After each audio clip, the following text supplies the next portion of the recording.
পশ্চিমবঙ্গের ভোটের ফলে জনগণের শক্তির জয় হয়েছে বলে মন্তব্য করেছেন ভারতের প্রধানমন্ত্রী নরেন্দ্র মোদী।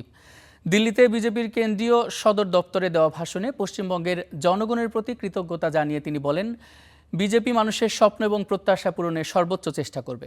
মোদী আরও বলেন, তাদের লক্ষ্য এমন একটি সরকার গঠন করা যা সমাজের সব স্তরের মানুষের জন্য সমান সুযোগ সুবিধা ও মর্যাদা নিশ্চিত করবে।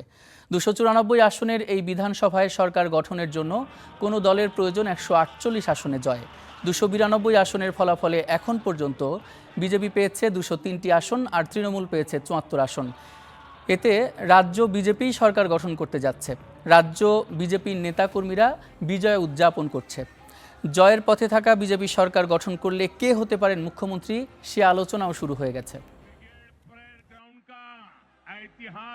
एक कार्यकर्ता होने के नाते আজ যখন বিজেপি জয়ী হয়েছে তখন আমাদের লক্ষ্য হওয়া উচিত পরিবর্তন, প্রতিশোধ নয়। আমাদের নজর রাখা উচিত ভবিষ্যতের দিকে, ভয়ের দিকে নয়। আমি সমস্ত রাজনৈতিক দলের কর্মীদের কাছে আবেদন জানাই, চলুন এই অন্তহীন হিংসার চক্র একেবারের জন্য শেষ করি। একজন দলীয় কর্মী হিসেবে আমি বিজেপির প্রতিটি কর্মীর আনন্দ ভাগ করে নিচ্ছি।